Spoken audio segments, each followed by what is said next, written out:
सामने सड़क पर कुछ भी साफ दिखाई नहीं दे रहा था, इसलिए सूरज ने अपनी टैक्सी सड़क के किनारे रोक दी। उसने आगे की सीट पीछे झुका ली थी, पीछे सिर रखकर खूबसूरत ख्वाबों में खो गया था।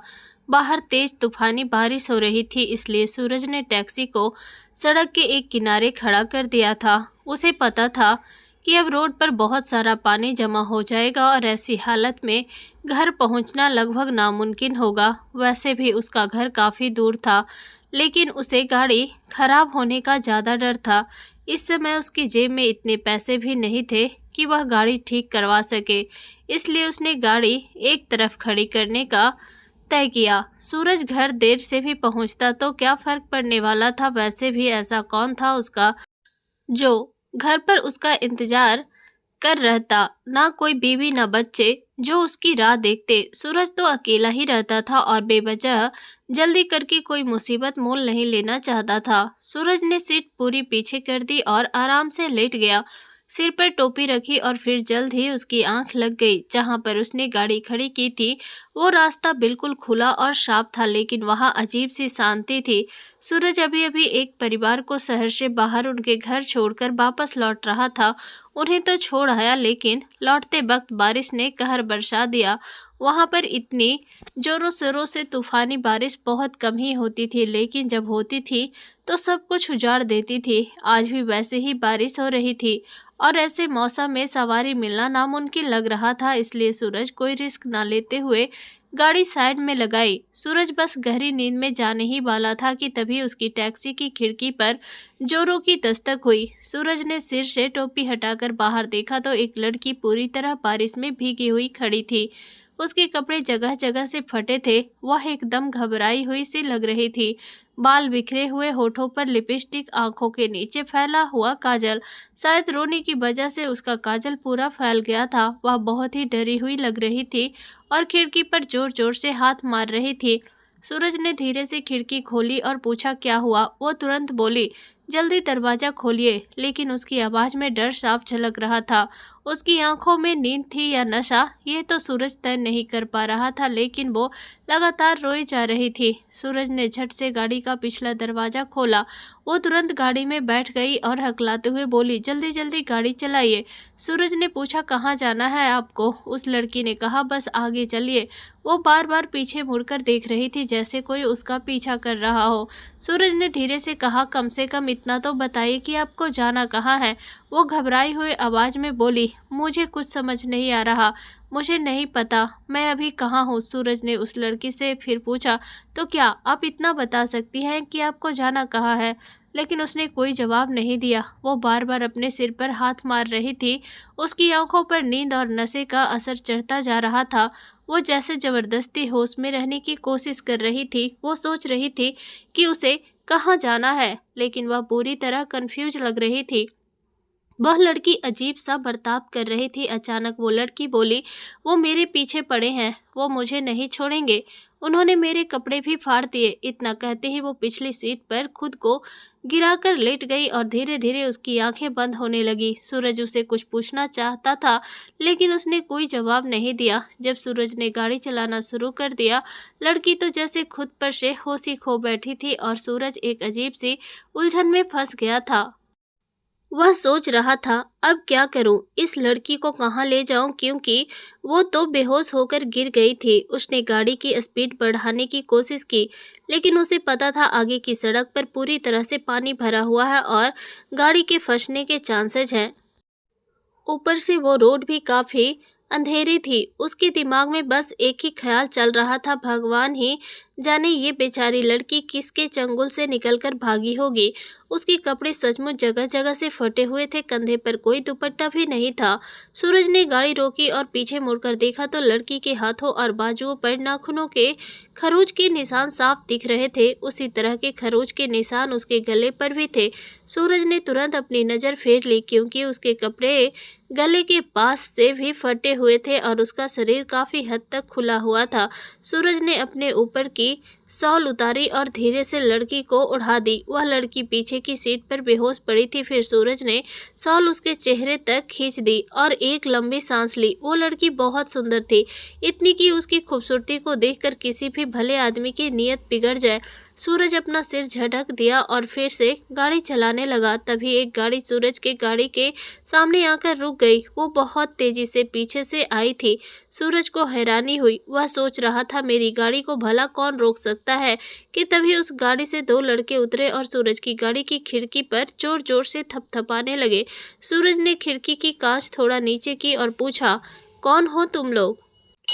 वो बोले, क्या आपने यहाँ कोई लड़की को भागते हुए देखा है? सूरज ने कहा, कौन सी लड़की? मैंने तो किसी भी लड़की को भागते हुए नहीं देखी। यहाँ तो इस सुनसान सड़क पर सिर्फ मेरी ही गाड़ी है। वो गाड़ी तो सूरज पीछे ही आई थी और उसके अलावा वहाँ कोई और गाड़ी थी ही नहीं। उसमें से एक लड़का बोला, अभी थोड़ी देर पहले यहाँ एक लड़की भाग रही थी। सूरज ने कहा, मुझे क्या पता तुम किस लड़की की बात कर रहे हो, मैं तो यहाँ आराम से बैठा था। मन ही मन उसने सोचा, अच्छा हुआ कि मैंने उस लड़की को शॉल उड़ा दी। फिर वो लड़का बोला, वो लड़की हमारे ही घर की है, वो घर से भाग कर आई है। सूरज ने कहा, मैंने किसी भी लड़की को नहीं देखा और मुझे इस बारे में कुछ नहीं पता। वो लड़का बार बार सूरज की गाड़ी की पिछली सीट पर झांकने की कोशिश कर रहा था। वह लड़की इस तरह से पड़ी थी कि उसने अपने पाँव पेट से सटाकर रखे थे। ठंड के मारे वो कांप रही थी, इसलिए सूरज ने उस पर शॉल उड़ाती थी। वो किसी इंसान की बजाय जैसे कोई सामान हो ऐसी हालत में थी। उन्होंने पूछा, ये पीछे क्या रखा है? सूरज ने कहा, ये मेरा सामान है। क्या अब ये भी तुम्हें दिखाना पड़ेगा क्या है और क्या नहीं है? क्यों मेरा दिमाग खराब कर रहे हो? एक तो इस तूफानी बारिश ने पहले ही हालत खराब कर रखी है, टैक्सी चल नहीं रही और ऊपर से तुम लोग बेवजह दिमाग खराब कर रहे हो। किस लड़की के पीछे पड़े हो? जाओ ना यार, अपना काम करो, मुझे भी घर जाने दो।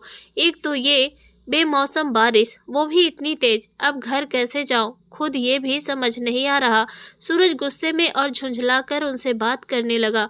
फिर वो लोग वहां से चले गए। उनमें से एक लड़का गाड़ी में जाकर बैठ गया। फिर उसने कहा, लड़की टैक्सी में नहीं है, मुझे लगता है वो कहीं छुपकर बैठी है। इतना कहकर उसने अपनी गाड़ी की आगे वाली सीट का गेट खोला और दूसरा लड़का जाकर आगे की सीट पर बैठ गया। फिर वो गाड़ी वहां से चली गई। सूरज की सांसें तेज हो गई थी, लेकिन फिर वही सवाल उसके सामने खड़ा था, इस लड़की का क्या करूं? इसे कहाँ छोड़ूं? काफी मशक्कत और लगभग 1 घंटे की भाग दौड़ के बाद सूरज घर पहुंचा। उस वक्त रात के 3 बज रहे थे। सूरज का घर छोटा सा था, उसे अपनी टैक्सी बाहर ही खड़ी करनी पड़ती थी। उसका घर भी साधारण था, जिसमें सूरज अकेला ही रहता था। सूरज के पिताजी का देहांत हो चुका था। उसकी एक छोटी बहन थी जिसकी शादी हो चुकी थी। सूरज की बहन अक्सर उससे कहती थी, भैया अब आप भी शादी कर लो, लेकिन सूरज अपने नाम के जैसा ही अड़ियल था। सूरज कहता, अभी मुझे किसी मुसीबत को नहीं पालना, पहले शादी करो, फिर बच्चे होंगे, फिर खर्च बढ़ेगा, फिर दिन रात मेहनत करनी पड़ेगी। मैं तो मनमौजी आदमी हूँ, जब मन किया काम किया, नहीं तो घर में पड़ा रहा। ऐसी जिम्मेदारी भरी जिंदगी मैं नहीं जी सकता। इसलिए उसकी बहन ने उसे समझाना ही छोड़ दिया था। घर की सफाई की सूरज कोई खास परवाह नहीं थी। वह पूरी तरह लापरवाह था। जहां मन हुआ वहां सामान रख दिया और जब मन किया तो पूरा घर चमका दिया करता था, वरना महीनों तक झाड़ू को हाथ भी नहीं लगाता। घर पूरा धूल और मिट्टी से भरा पड़ा था, लेकिन सूरज को कोई फर्क नहीं पड़ता। लेकिन अब सवाल उस लड़की का था। सूरज सो रहा था कि बेहोशी की हालत में पड़ी उस लड़की को घर के अंदर कैसे ले जाऊं। बारिश अभी भी जोरों से हो रही थी। अब सूरज को घर में जाकर देखना था कि घर के अंदर की हालत कैसी है, क्योंकि आंगन में अक्सर पानी भर जाता था। एक कोने से बारिश का पानी भी टपकता था। जब भी बारिश होती थी सूरज वहां पर कोई बर्तन रख देता, लेकिन अब क्या करे क्या नहीं उसे कुछ भी समझ नहीं आ रहा था। इस वक्त सूरज की सबसे बड़ी प्रॉब्लम वह लड़की थी जो अभी भी पूरी तरह बेहोश पड़ी थी। सूरज ने पिछली सीट का गेट खोला और उसे हिलाकर जगाने की कोशिश की, लेकिन वो पूरी तरह बेहोश थी। सूरज ने गली की ओर दाएं बाएं देखा, हर तरफ सन्नाटा था। फिर सभी खिड़कियों की और नजर डाली, वो भी बंद थी। सूरज ने चैन की सांस ली। अगर किसी ने सूरज को इस हालत में देख लिया होता तो उस पर बदनामी का बड़ा दाग लग जाता। सूरज ने उस लड़की का हाथ पकड़कर उसे बाहर खींचा। बड़ी मुश्किल से सूरज ने उसे घसीटते हुए टैक्सी से बाहर निकाला, फिर उसे गोद में उठाया और घर का दरवाजा खोलने लगा। दरवाजा खोलकर सूरज उस लड़की को अंदर ले आया, फिर पैर से दरवाजा बंद किया। बारिश से भरे आंगन को पार करते हुए सूरज कमरे तक पहुंचा और उसे अपने बिस्तर पर लिटा दिया। फिर सूरज ने एक लंबी सांस ली, दोनों हाथ कमर पर रखकर अपनी पीठ सीधी की, क्योंकि लड़की उठाने में सूरज को काफी परेशानी हुई थी। फिर वह बाहर गया, टैक्सी लॉक की, शॉल उठाई और घर आकर वही शॉल लड़की के ऊपर डाल दी। लेकिन अब सवाल ये था कि सूरज के घर में सिर्फ एक ही कमरा था। आंगन तो इस तेज बारिश में पूरी तरह भीग चुका था। इतनी जोर की बारिश हो रही थी कि आंगन में एक पल भी बैठना नामुमकिन था। लड़की को टैक्सी से बाहर निकालकर कमरे तक लाने में ही सूरज पूरी तरह भीग चुका था, लेकिन अब वह उस कमरे में सोना भी उसके लिए एक बड़ी उलझन बन चुका था, क्योंकि उस कमरे में वह खूबसूरत लड़की बेहोश पड़ी थी। उसके बाल खुले हुए थे, उसका बदन ऐसा लग रहा था मानो किसी ने बड़ी फुर्सत से उसे अपने हाथों से बनाया हो। किसी फिल्म की हीरोइन को भी उससे जलन हो जाए, इतनी खूबसूरत थी वो लड़की। अब जब वो कमरे में लेटी थी तो सूरज के लिए उसी कमरे में सोना अपने आप में एक बहुत बड़ा खतरा बन गया था। लेकिन वह क्या कर सकता था। सूरज बाहर आ गया। तेज बारिश हो रही थी, लेकिन आंगन का कुछ हिस्सा छत के नीचे था। सूरज ने वहां एक कुर्सी रखी और उस पर बैठ गया। सच कहे तो उसकी नींद भी बुरी हालत थी। कमरे में सिर्फ एक ही बेड था और जमीन पर पानी टपक रहा था, इसलिए फर्श पर भी सोना मुमकिन नहीं था। और वैसे भी वहां उस लड़की के होते हुए सूरज उस कमरे में कैसे जा सकता था। अगर वह कमरे में सो जाता तो उसे देखकर शायद उसकी नीयत बिगड़ जाती। सूरज एक ईमानदार और अच्छा इंसान था, लेकिन वह कोई भगवान तो नहीं था, इसलिए कैसे भी करके उसे तो रात काटनी थी। सूरज एक कुर्सी पर बैठ गया, दूसरी कुर्सी सामने रखी और उस पर पाँव टिकाए। कब उसकी आंख लग गई पता ही नहीं चला, लेकिन किसी तरह वो रात बीत गई थी। सुबह जब सूरज की आंख खुली तो बारिश थम चुकी थी। उसने झाड़ू उठाया और आंगन में जमा पानी हटाने लगा। पूरा आंगन साफ किया। जब किचन में जाकर देखा तो वहां बर्तन वैसे ही पड़े थे। उसने वो बर्तन धोए, अपने लिए नाश्ता बनाया और फिर उस लड़की के लिए भी कुछ नाश्ता बनाकर तैयार किया। अब सुबह के 9 बज चुके थे। सूरज ने सोचा अब उसे जगा देना चाहिए ताकि वो अपने घर जा सके और फिर वह भी सुकून से सो सकेगा। सूरज ने कमरे के दरवाजे पर दस्तक दी, लेकिन अंदर से कोई जवाब नहीं आया। उसने दरवाजा थोड़ा सा खोला। वो लड़की अब भी सो रही थी, लेकिन उसके चेहरे से शॉल हट चुकी थी। उसे देखकर सूरज के मन में अनचाहे ख्याल उठने लगे। सूरज ने सोचा अगर वह कुछ कर नहीं सकता तो कम से कम देख तो सकता है। खूबसूरत चीजें देखने के लिए ही होती है ना। भगवान ने उससे लड़की को इतना खूबसूरत क्यों बनाया होगा। पर फिर सूरज ने खुद से कहा नहीं, चोरी कोई भी हो, चोरी तो चोरी ही होती है। पहले सिर्फ चेहरा देखूंगा, फिर मन कुछ और चाहेगा और फिर बहुत गलत होगा। सूरज जरा जोर से खांसा। सूरज के खांसने से वो चौंक कर उठ बैठी। उस लड़की ने अपनी आंखें खोलकर कमरे को चारों ओर देखा और फिर फौरन उठकर बैठ गई। वह लड़की सूरज की ओर देखने लगी, लेकिन उसकी नजरों में एक अजीब सी बेचैनी थी। वो बोली मैं यहाँ कैसे। फिर उसने अपने फटे हुए कपड़े की ओर देखा और तुरंत शॉल उठाकर खुद को ढक लिया। सूरज ने उससे कहा शायद आप कल रात नशे में थी। आप मेरी टैक्सी में आई। मैंने आपसे कई बार पूछा कि कहाँ जाना है, आपको कहाँ छोड़ूं, लेकिन आपने कुछ भी नहीं बताया और फिर बेहोश हो गई। मजबूरी में मुझे आपको अपने घर लाना पड़ा। आप पूरी तरह बेहोश थे, इसलिए मुझे आपको उठाकर लाना पड़ा।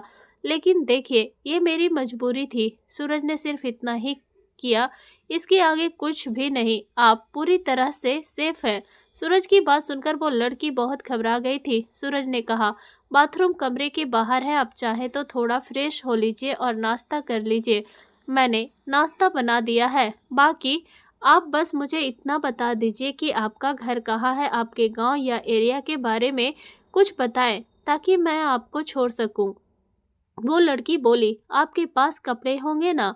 सूरज थोड़ा उलझन में पड़ गया। उसने पूछा क्या मतलब। वो लड़की फिर बोली मतलब कपड़े होंगे ना घर में, क्योंकि मेरे ये कपड़े फटे हुए हैं। सूरज ने कहा, मेरे पास लड़की के कपड़े नहीं हैं। मैं अकेला रहता हूँ। मेरे माता पिता नहीं हैं। मेरी एक छोटी बहन है, लेकिन उसकी भी शादी हो चुकी है, इसलिए घर में सिर्फ मेरे ही कपड़े हैं। सूरज ने उससे पूछा, क्या आप ये कपड़े पहनेंगी? वो लड़की बोली, हाँ, कुछ भी चलेगा, आप जो भी देंगे मैं पहन लूँगी। सूरज ने कहा, ठीक है। फिर सूरज ने अपनी अलमारी खोली और अपने कुछ कपड़ों में से एक ड्रेस निकाल लाया और बेड पर रख दिया। वो लड़की शॉल में लिपटी हुई थी। उसने कपड़े लिए और बाहर वॉशरूम में चली गई। जब वो बाहर आई तब तक उसका सारा मेकअप उतर चुका था। सूरज ढीले ढाले कपड़ों में वो और भी डरी सहमी सी लग रही थी। उस लड़की ने जब भी वही शॉल अपने ऊपर ओढ़ रखी थी। सूरज ने उसके लिए छोटे से टेबल पर नाश्ता रखा। वह लड़की सूरज के सामने वाली कुर्सी पर बैठ गई। उसके सामने चाय और नाश्ता रखा था। उस लड़की ने थोड़ा सा नाश्ता किया और फिर चाय पीने लगी, लेकिन उसके चेहरे पर साफ दिख रहा था कि वो किसी गहरे सोच में डूबी हुई है। सूरज ने उससे पूछा, आपको कहाँ जाना है? वो लड़की बोली, मेरा तो कोई नहीं है, मैं पूरी तरह बेसहारा हूँ। ये सुनकर सूरज को झटका सा लगा। सूरज ने फिर उस लड़की से पूछा, तो वो लोग कौन थे जो तुम्हारा पीछा कर रहे थे? वो बोली, वो मेरी बदकिस्मती की जो मेरे पीछे लगी हुई थी। इतना कहकर वह लड़की अपने आंसू पोंछ रही थी। सूरज ने कहा, जब आप बेहोश हो गई थी उसकी थोड़ी दूरी पर ही उन लोगों ने मेरी टैक्सी को रोक लिया था। ये सुनकर वो लड़की चाय का कप जो अपने हाथों के पास ले जा रही थी, उसका हाथ वहीं पर रुक गया। वो बोली, फिर उस गाड़ी में कौन था? सूरज ने कहा, मुझे नाम तो नहीं पता, लेकिन दो लड़के थे और वो किसी गुंडे जैसे लग रहे थे। उन्होंने मुझसे पूछा कि क्या यहाँ कोई लड़की भागती हुई आई है? इतना सुनते ही उस लड़की के चेहरे की रंगत उड़ गई। वो बोली, फिर आपने क्या कहा? सूरज ने बताया, मैंने आपके ऊपर शॉल डाल दी थी, इसलिए उन्होंने पीछे देखा ही नहीं कि कोई है या नहीं। मैंने उनसे कहा कि मैंने किसी लड़की को नहीं देखा। उस लड़की ने राहत की सांस ली और कहा, आपका बहुत बहुत शुक्रिया, आपने मेरी जान बचा ली। सूरज ने कहा, जान तो बच गई, लेकिन अब आगे क्या करना है? सूरज के कहने का मतलब ये था कि आप मेरे घर में कब तक रहने वाली हैं, लेकिन सूरज उसे साफ साफ बात नहीं कर पा रहा था। सूरज एक मिडिल क्लास लड़का था। सूरज दूसरे लोगों के घर जाता था, वह लोग भी उसके घर आते थे। सूरज का बचपन इन्हीं गलियों में बीता था। कई बार जब घर वह खाना नहीं बना पाता था तो वह पड़ोसी से मांग कर लाता था और पड़ोसी भी उसे खाना दे देते थे, क्योंकि सबको पता था कि सूरज के घर में कोई औरत नहीं है, उसका घर संभालने वाला कोई नहीं है। अब अगर किसी ने उसके घर में एक अनजान लड़की को देखा होता तो 100 सवाल खड़े हो जाते। सबसे बड़ी बात यह होती कि लोग उसकी ईमानदारी पर भी सवाल उठाते।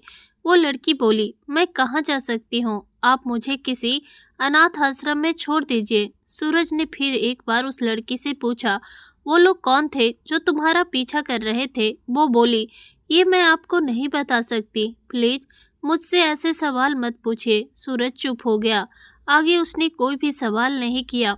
शायद वो लड़की अपनी बातें सूरज से शेयर नहीं करना चाहती थी। यह उसका पर्सनल प्रॉब्लम था। सूरज ने कहा, ठीक है, आप नाश्ता कीजिए, मैं आपको अनाथ आश्रम छोड़ाता हूँ। तभी वो लड़की बोली, नहीं, रहने दीजिए, ऐसा कीजिए। और फिर वो चुप हो गई और कमरे में जाकर बैठ गई। सूरज समझ गया कि शायद अब वो कहेगी कि उसे मेन रोड तक छोड़ दें, लेकिन जब बहुत देर तक वो लड़की बाहर नहीं आई तो सूरज उसके कमरे के पास गया। दरवाज़ा खटखटाने से पहले ही सूरज को उसके सिसकियों की आवाज़ सुनाई दी। वह लड़की बहुत ज़्यादा रो रही थी। जब सूरज ने दरवाज़ा खटखटाया तो अचानक से वह चुप हो गई। सूरज कमरे में जाता उससे पहले ही वह लड़की अपने आंसू पोंछने लगी। लड़की ने कहा, क्या मैं यहाँ रुक सकती हूँ? पता नहीं क्यों, पर सूरज को उस अनजान लड़की के लिए बहुत बुरा लग रहा था। सूरज उस कमरे से बाहर आ गया, लेकिन सूरज उस लड़की को अपने घर में नहीं रहने दे सकता था। सूरज को डर था कि लोग उस पर उंगली उठाएंगे या उसकी ईमानदारी पर शक करेंगे। थोड़ी देर बाद वह लड़की बाहर आई। बहुत ज़्यादा रोने की वजह से उसकी आंखें लाल हो गई थी। सूरज ने लड़की से कहा, देखिए, अगर आपका कोई रिश्तेदार या जान पहचान वाला हो तो बताइए, मैं आपको उनके घर छोड़ देता हूँ। वो लड़की बोली, मेरा कोई नहीं है। फिर सूरज ने उससे कहा, देखिए, मैंने आपको पहले भी कहा था, मैं आपको अपने घर नहीं रख सकता। वो लड़की बोली, ठीक है। फिर वो सूरज के साथ बाहर आई और टैक्सी में बैठ गई। सूरज ने टैक्सी स्टार्ट की और उस लड़की को मेन रोड पर छोड़ दिया। लड़की को छोड़ने के बाद सूरज भी अपने काम पर निकल गया, लेकिन पूरा दिन सूरज उस लड़की के बारे में ही सोच रहा था। बार बार उस लड़की का मासूम चेहरा उसकी आंखों के सामने आ रहा था। वह लड़की सूरज के दिलो दिमाग पर हावी होती जा रही थी। वह लड़की कौन थी, उसका नाम क्या था? उसने अपने बारे में कुछ भी तो नहीं बताया था। और वो लड़के जो उसका पीछा कर रहे थे, लड़के कौन थे जिन्होंने उसके कपड़े तक फाड़ दिए थे? सूरज का पूरा दिन यूं ही लड़की के बारे में सोचकर बीता, जो उसके साथ पूरी रात रहकर भी खुद के बारे में उसने कुछ भी नहीं बताया था। आज बाकी दिनों के मुकाबले सूरज को ज़्यादा सवारियां मिली। रात के 10 बजे के करीब सूरज फ्री हुआ और फिर घर लौटा। आज वह बहुत ज़्यादा थक गया था। किसी पड़ोसी से 2 रोटी ले आने का उसने सोचा। उसे कुछ खास बनाना नहीं आता था। जब उसकी बहन आती थी तो ढेर सारा खाना बनाकर फ्रिज में रख कर जाती थी। कई दिनों तक उसी से सूरज का काम चलता था, लेकिन आज कुछ अलग था। जैसे ही सूरज ने दरवाज़ा खोलकर घर के अंदर कदम रखा, उसे लगा जैसे वो किसी और के घर में घुस गया हो। घर साफ सुथरा था, हर चीज़ अपनी अपनी जगह पर थी। किचन से बर्तनों की आवाज़ आ रही थी, खाने की खुशबू पूरे घर में फैल चुकी थी। वो कुछ पल दरवाजे पर ही खड़ा रहा, फिर धीरे धीरे किचन की तरफ बढ़ा। किचन से खाने की बहुत ही अच्छी खुशबू आ रही थी। सूरज एक पल के लिए भी पर लिए ठिठक गया। उसके मन में पहला ख्याल यही आया, मेरे घर में कौन हो सकता है? ताला तो उसने खुद अपने हाथों से खोला था, तो फिर किचन में कोई कैसे जा सकता है? अगर कोई चोर होता तो घर इस तरह सजा सवरा नहीं होता। कुछ न कुछ जरूर टूटा बिखरा होता। यहाँ तो सब कुछ अपनी जगह पर था, जैसे किसी ने बहुत सलीके से हर एक चीज को सजाया हो। वो धीरे धीरे किचन की ओर बढ़ा। एक पल के लिए उसकी सांसें थम सी गई थी। सूरज धीरे धीरे अपने कदम आगे बढ़ा रहा था। हर कदम पर मन में सवाल गूंज रहे थे। जैसे ही वो अंदर गया तो सन रह गया। किचन में वही लड़की खड़ी थी जो उस रात उसके घर आई थी। वह लड़की कुछ बनाने में बिजी थी। कुछ देर तक वह वहीं पर खड़ा रहा। उसे समझ नहीं आ रहा था कि उसे लड़की से क्या कहे। उसने जैसे ही लड़की की तरफ देखा, लड़की ने अपनी नजरें नीचे झुका ली, जैसे वह बहुत शर्मिंदा हो या शायद उसे डर लग रहा था। कुछ पल की चुप्पी के बाद सूरज ने पूछा, तुम यहाँ कैसे आई? लड़की ने धीमी आवाज में कहा, मुझे बहुत डर लग रहा था, क्योंकि मैंने अनाथालयों के बारे में बहुत बुरी बात सुनी है कि वहाँ भी लड़कियाँ सुरक्षित नहीं होती, इसलिए मैं वापस आ गई। सूरज को हैरानी हुई, पर सूरज के जेहन में उससे भी बड़ा सवाल था, लेकिन तुम अंदर कैसे आई? ताला तो मैंने खुद खोला था। लड़की ने थोड़ी हिचकिचाहट के बाद कहा, आपके घर के बाहर जो पेड़ है? सूरज बोला, हाँ। वो बोली, उसी पर चढ़कर मैं अंदर कूद गई। सूरज एक पल के लिए उसे देखता रह गया। उसे यकीन नहीं हो रहा था कि एक नाजुक सी डरी सी दिखने वाली लड़की इतनी हिम्मत कैसे जुटा पाई। कमरे में कुछ देर के लिए खामोशी छा गई। खाने की खुशबू अब भी फैली हुई थी, पर अब सूरज के दिमाग में कुछ और ही चल रहा था।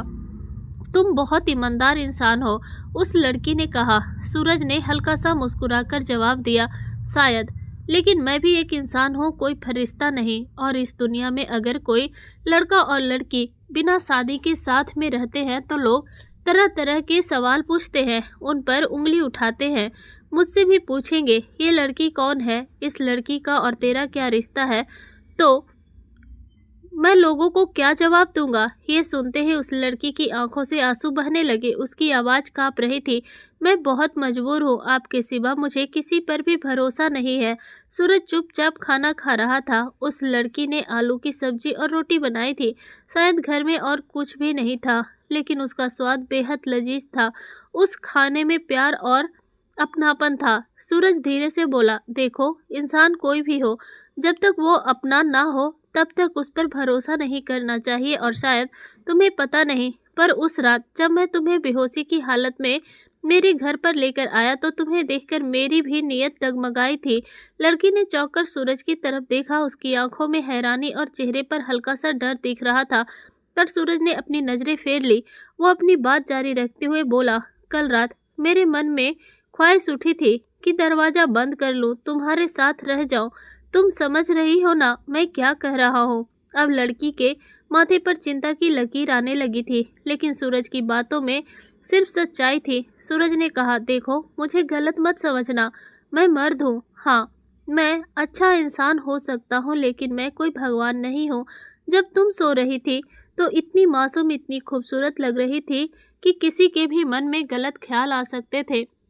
एक पल रुककर सूरज ने गहरी सांस ली और फिर कहा, लेकिन भगवान को साक्षी मानकर कहता हूँ, मैंने तुम्हारे साथ कुछ भी गलत नहीं किया। पूरी रात आंगन में ही सुर्खी डालकर बैठा था, तुम्हारे कमरे का दरवाज़ा बंद कर दिया था और खुद को भी वहीं रोक लिया। सुबह तक मेरी कमर में दर्द होने लगा था।